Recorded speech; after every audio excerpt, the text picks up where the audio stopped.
गांव में तो सब जगह अकाल की परिस्थिति हो गई है। लगता नहीं कि अब इस गांव में ज्यादा दिन रुकना उचित होगा। काम के लिए बाहर गांव तो जाना ही पड़ेगा। अर्जुन काम की तलाश में दूसरे गांव की ओर निकल पड़ता है। चलते चलते वो विजयपुर गांव में आ जाता है। वहां उसका रहने का कोई ठिकाना नहीं था और उसके पास कोई काम भी नहीं था। चलते चलते वो एक अमीर किसान हरजी सेठ के पास आ पहुंचता है। सेठ जी, मैं अर्जुन दूसरे गांव से आया हूँ। हमारे गांव में अकाल की परिस्थिति हो गई है। लोगों के खेत सूखे पड़े हैं। गांव में बूंद बूंद पानी के लिए लोग तरस रहे हैं। अगर मुझे आपके पास कुछ काम मिल जाएगा तो बहुत कृपा होगी बड़े भाई। अरे रे, लगता है तुम्हारी हालत बहुत खस्ता हो गई है। ठीक है, वैसे मेरे पास एक काम तो है, पर लगता नहीं कि तुम वो कर पाओगे। सेठ जी, आप चिंता ना करें। मुझे आप कोई भी काम दे सकते हैं। मैं वह काम पूरी मेहनत और ईमानदारी से करूंगा। अच्छा ठीक है अर्जुन, तो कान खोलकर सुन लो। मेरे पास 50 गाय और 50 भैंस हैं। तुम्हें हर रोज उन जानवरों का गोबर निकालना होगा और रोज सुबह शाम उन्हें चारा पानी देना होगा। महीने के आखिर में तुम्हें इस काम के लिए 200 रुपये मिलेंगे और हाँ, 2 वक्त का खाना भी हमारी तरफ से मुफ्त दिया जाएगा। बोलो, क्या तुम यह काम कर पाओगे? अरे बाप रे, 50 गाय और भैंसों को संभालना आसान काम नहीं है, पर अब मैं कुछ कर भी तो नहीं सकता और ऊपर से सेठ जी 2 वक्त का खाना भी दे रहे हैं। ठीक है सेठ जी, मैं यह काम कर लूंगा, पर एक विनती है। हाँ बोलो अर्जुन, क्या बात है? सेठ जी, अगर आपको समस्या ना हो तो क्या मैं आपके गायों के साथ गौशाला में रह सकता हूँ? सेठ जी, मैं इस गांव में नया हूँ। मेरा रहने का कोई ठिकाना नहीं है। हरजी सेठ थोड़ी देर तक सोचता है और अर्जुन को ऊपर से नीचे तक देखने के बाद उससे कहता है, ठीक है अर्जुन, तुम गौशाला में रह सकते हो। तब से अर्जुन गौशाला में रहकर अपना काम करने लगता है। वो रोज जल्दी उठकर गाय और भैंसों का गोबर निकालता, उन्हें चारा डालता और समय पर पानी भी पिलाता था। हर रोज अर्जुन अपना काम ईमानदारी और पूरी मेहनत से करता था। हरजी सेठ को भी अर्जुन का काम बहुत पसंद आने लगा, क्योंकि वो अपना काम सफाई से करता था। एक दिन हरजी सेठ अर्जुन को बुलाकर उससे बोलता है, अर्जुन, मुझे तुम्हारा काम बहुत पसंद आया है। तुम गाय और भैंसों का अच्छा ख्याल रख रहे हो, इसलिए दूध की गुणवत्ता भी बढ़ गई है और गाय पहले से ज्यादा दूध भी दे रही है। इसलिए मैं आज से तुम्हारी तनख्वाह बढ़ाकर पूरे 500 रुपए कर रहा हूँ। आपका बहुत बहुत धन्यवाद सेठ जी। कुछ दिन ऐसे ही बीतने लगते हैं। अर्जुन हरजी सेठ के पास बहुत मेहनत और ईमानदारी से काम करता है। धीरे धीरे अर्जुन के पास अच्छा खासा रुपया जमा हो जाता है, जिससे वह अपने लिए छोटा सा रहने लायक एक कोठिया बनवा लेता है। उस गौशाला में सोकर तो नाक से गोबर की गंध अभी भी नहीं जा रही। अब आखिरकार मुझे अपने घर में चैन से सोने को तो मिलेगा। तब से अर्जुन हरजी सेठ के पास गौशाला में काम करने आता और 2 वक्त का खाना खाकर अपने घर सोने के लिए चला जाता था। कई साल ऐसे ही बीत जाते हैं। अर्जुन की मेहनत के कारण उसके पास अच्छा खासा रुपया जमा हो जाता है।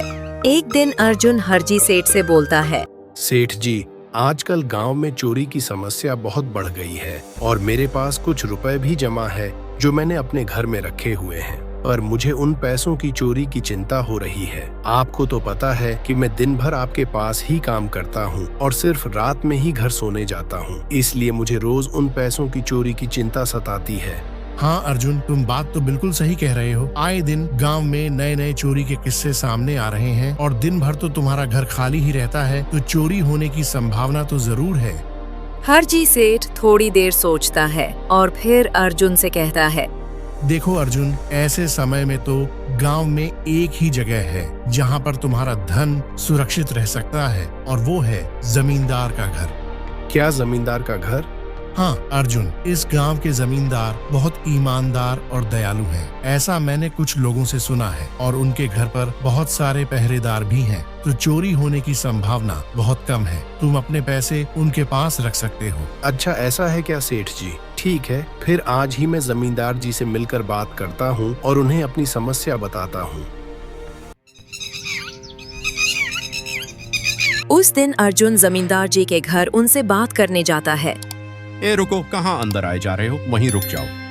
जी, मुझे जमींदार जी से मिलना है। मुझे उनसे कुछ काम है। क्या काम है तुमको उनसे, मुझे जरा बताओ। जी, मुझे कुछ पैसे रखवाने थे उनके पास, यही काम के लिए आया था मैं। अच्छा ठीक है, तुम अंदर जा सकते हो। नमस्ते जमींदार जी, मैं अर्जुन हरजी सेठ के यहाँ काम करता हूँ। कुछ साल पहले ही मैं दूसरे गांव से यहाँ आया हूँ। अच्छा अर्जुन, बोलो तुम्हारा क्या काम है मेरे पास? जमींदार जी, मैं सालों से हरजी सेठ के पास काम कर रहा हूँ और मैंने कुछ रुपए भी जमा कर लिए हैं। पर बात यह है कि गांव में चोरी की समस्या बहुत बढ़ गई है, तो मुझे अपने रुपए घर में रखने से डर लग रहा है। अच्छा, कितने रुपए जमा किए हैं तुमने? जमींदार जी, यही कोई 8 से 10 हजार रुपए होंगे मेरे पास। वाह, यह तो बड़ी रकम है। मैंने आपकी ईमानदारी के बारे में लोगों से बहुत सुना है, इसलिए मैं अपनी रकम आपके पास कुछ वक्त के लिए रखने आया हूँ। हाँ अर्जुन, तुमने बिल्कुल सही सुना है। तुम्हारी रकम मेरे पास पूरी तरह से सुरक्षित रहेगी। तुम अब चिंता ही छोड़ दो, मैं सब देख लूंगा। अर्जुन अपने पैसों की थैली जमींदार को दे देता है। ये पूरे 10,000 रुपए हैं, आप गिनकर देख लीजिए। गिनने की क्या जरूरत है? तुम तो हरजी सेठ के आदमी हो, मुझे तुम पर पूरा विश्वास है। जमींदार जी, आपका बहुत बहुत धन्यवाद। अब मुझे चोरों का कोई डर नहीं है, क्योंकि मेरे पैसे सुरक्षित हाथों में हैं। अरे अर्जुन, कोई बात नहीं। धन्यवाद तो मुझे बोलना चाहिए, जो तुम मेरे पास आए अपने रुपए रखने के लिए। अर्जुन अपने पैसे जमींदार को देकर अपने घर चला जाता है। हाँ अर्जुन, तुम्हारे पैसे मेरे हाथों में ही अच्छे लगते हैं। ऐसे ही अर्जुन ईमानदारी और मेहनत से हरजी सेठ के यहाँ काम कर रहा था। देखते ही देखते 2 साल ऐसे ही बीत जाते हैं। एक दिन अर्जुन सोचता है, अब बहुत साल हो गए हरजी सेठ के यहाँ काम करते हुए। वैसे सेठ जी तो बहुत अच्छे इंसान हैं, पर सोच रहा हूँ कि खुद की जमीन लेकर उस पर मेहनत करूँ, तभी मैं बड़ा आदमी बन सकता हूँ। अब जो मेरे पास थोड़े कुछ पैसे हैं और जो जमींदार के पास कुछ पैसे संभालने के लिए दिए हैं, वह जमा करके थोड़ी जमीन खरीद लूंगा। आज ही जमींदार से मिलने जाता हूँ और अपने रुपए मांगता हूँ। ये सोचकर अर्जुन जमींदार जी के घर चला जाता है। जमींदार जी, मैं अपने रुपए वापस लेने आया हूँ। आपके पास मैंने 10,000 रुपए दिए थे संभालने के लिए। अरे भाई साहब, मैंने पहचाना नहीं आपको। वैसे कौन हो आप? अरे जमींदार जी, मैं अर्जुन हूँ। पिछले साल मैंने आपको पैसे संभालने के लिए दिए थे, याद आया कुछ? अरे भाई साहब, मेरे पास कितने सारे लोग आते जाते हैं पैसे रखने के लिए, और सभी के साथ मेरा अच्छा व्यवहार होता है। वैसे आपके पास कोई कागजात हैं क्या? क्योंकि मैं हर व्यक्ति से कागज पर ही व्यवहार करता हूं। किसने कितने पैसे दिए, किसके कितने पैसे रखे हैं, सबका व्यवहार रहता है मेरे पास। जमींदार जी, ये आप क्या बात कर रहे हैं? आपकी ईमानदारी देखकर ही मैंने आपको पैसे दिए थे संभालने के लिए, और आप अब ऐसी बातें कर रहे हैं। कृपया करके मेरे पैसे मुझे वापस कीजिए। हाँ अर्जुन, मैं ईमानदारी से ही काम करता हूं, इसलिए तो तुमसे मैं डॉक्यूमेंट्स मांग रहा हूं। क्या तुम्हें पता नहीं, जब तुम किसी से पैसों का व्यवहार करते हो तो तुम्हें इस पेपर पर लिख कर देना पड़ता है। तुम किसी से भी पूछ सकते हो। नहीं जमींदार जी, मैं आपके पैर पड़ता हूँ, कृपया करके मेरे रुपए मुझे दे दीजिए। बड़ी मेहनत से मैंने वो पैसे जमा किए थे, मुझ पर ऐसा अन्याय ना करें। अरे क्या यह झूठ मूठ का रोना धोना लगाया है? लगता है तुम ढोंगी हो और मेरी ईमानदारी और भोलेपन का फायदा उठाकर मुझसे यह रुपए लेने आए हो। रुक, तुझे अभी सबक सिखाता हूँ।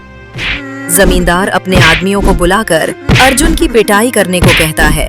इसे तब तक मारो जब तक यह बेहोश ना हो जाए। इस 2 कौड़ी के आदमी ने मेरी ईमानदारी पर सवाल उठाया है, इसे छोड़ना मत। जमींदार के आदमी अर्जुन को डंडे से खूब मारते हैं। फिर अर्जुन दुखी होकर अपने घर चला जाता है। अर्जुन के शरीर पर घाव के निशान स्पष्ट दिखाई दे रहे थे। 2 दिन से अर्जुन घाव के दर्द के कारण हरजी सेठ के घर काम के लिए नहीं जा पाता है, इसलिए अगले दिन हरजी सेठ अर्जुन के पास आ जाते हैं। वो देखते हैं कि अर्जुन खाट पर सो रहा है और वो बड़ा ही चिंता में नजर आ रहा है। अर्जुन भाई, तुम 2 दिन काम पर नहीं आए, क्या हुआ भाई? तबीयत ठीक है ना तुम्हारी? कुछ समस्या है क्या? अरे सेठ जी, आप खुद यहाँ आए हो। आप खबर भिजवाते तो मैं खुद चला आता। अरे अर्जुन, कोई बात नहीं। तुम्हें देखकर लगता है तुम बीमार हो। क्या हुआ है तुम्हें? हरजी सेठ, क्या बताऊं? जिस जमींदार के पास पिछले साल मैंने अपने पैसे संभालने को दिए थे, वो आज मुझे पैसे वापस नहीं करना चाहता। वो बहुत लालची इंसान है। वो लोगों को ठग रहा है। और जब मैंने बाद में गिड़गिड़ाना शुरू किया तो उसने डंडे से मार मार कर मेरी पिटाई करवा दी और मुझे वहां से धक्के मार कर निकाल दिया। अरे बाप रे, ये तो बड़ा ही गंभीर विषय है। मैंने तो जमींदार के बारे में अच्छा ही सुना था, पर मुझे भी नहीं पता था कि वो इंसान इतना गिरा हुआ है। तभी मैं सोचूं, हर साल उसकी संपत्ति इतनी ज्यादा कैसे बढ़ रही है। मुझे माफ कर दो अर्जुन, मैंने ही तुम्हें जमींदार के पास जाने को बोला था। गलती तो मेरी भी है। नहीं हरजी सेठ, आप तो मेरा अच्छा ही सोच रहे थे। यह तो उस जमींदार का लालच है। अब लगता नहीं मेरे पैसे उस जमींदार से वापस मिलेंगे भी। अर्जुन, मेरे पास एक तरकीब है जिससे मैं तुम्हारे पैसे तुम्हें वापस दिला सकता हूँ। हरजी सेठ अर्जुन के कान में सारी तरकीब बताता है। ठीक है सेठ जी, हे ऊपर वाले, यह तरकीब कामयाब होने दीजिए। अगले दिन हरजी सेठ बहुत सारे पैसों को एक सूटकेस में भरकर खुद जमींदार के घर जाता है। अरे हरजी सेठ, आज आप खुद यहाँ? बोलो भाई, इस गरीब के घर कैसे आना हुआ? हमारा तो यह सौभाग्य है कि आप जैसे धनी आदमी के चरण हमारे घर में लगे हैं। नमस्ते जमींदार जी। अरे जमींदार जी, आप तो मुझे अब लज्जित कर रहे हैं। वैसे मैं कुछ महीनों के लिए दूसरे राज्य में व्यापार करने जा रहा हूँ। मैं यह लगभग 50,000 रुपए लाया हूँ। मुझे डर है कि कहीं यह चोरी ना हो जाए। क्या आप मेरे सारे पैसे अपने पास संभाल कर रख सकते हैं? आपके सिवाय इस गांव में और किसी पर भरोसा नहीं कर सकता। अरे हरजी सेठ, यह भी कोई पूछने की बात है? मेरे पास आपके पैसे बिल्कुल सुरक्षित रहेंगे। आप निश्चित होकर व्यापार करने जा सकते हैं। इस बार तो बड़ी मछली हाथ लगी है। बार बार ऐसा मौका नहीं मिलता। भारी माल हाथ में लगने वाला है। तभी वहाँ पर अर्जुन आ जाता है। अरे अर्जुन, तुम अच्छा हुआ तुम आ गए। मैं तुम्हारे पास ही आने वाला था। मुझे माफ करना, उस दिन तुम्हें पहचान नहीं पाया। इतने सारे लोग मेरे पास आते हैं तो जरा परेशानी होती है, पर मैं अपनी बातों का बड़ा पक्का हूँ। हाँ, रुको, मैं तुम्हारे सारे पैसे अभी देता हूँ। जमींदार अर्जुन के सारे पैसे उसे लौटा देता है। माफ करना अर्जुन, मेरे आदमियों ने तुम्हारे साथ उस दिन बदतमीजी की। मैं आज ही उनको काम से निकालता हूँ। अर्जुन बिना कुछ बोले वहाँ से चला जाता है। अरे क्या बात है जमींदार जी, आप तो अपनी बातों के बहुत पक्के हैं। तो ठीक है, मैं अपने सारे पैसे आपके पास रख सकता हूँ।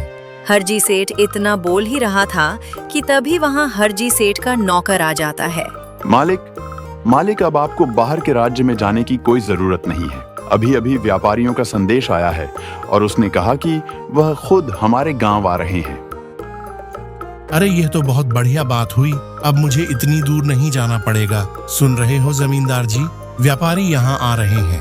अब मुझे नहीं लगता कि यह पैसे आपके पास रखने का कोई मतलब होगा।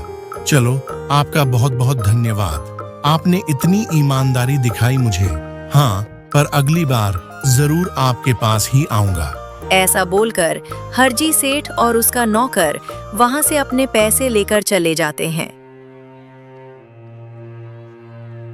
यह क्या हो गया? यह 50,000 तो चले गए और जो अर्जुन के 10,000 रुपए हड़प लिए थे वह भी चले गए। आपका बहुत बहुत धन्यवाद सेठ जी। अगर आज आप ना होते तो मेरी सारी जमा पूंजी वो जमींदार हड़प लेता। अर्जुन, कोई बात नहीं। जो व्यक्ति मेहनत और ईमानदारी से कमाता है, ऊपर वाले उसका कभी बुरा नहीं होने देते, और जो हराम की कमाई का खाता है उसका कभी अच्छा नहीं होने देते।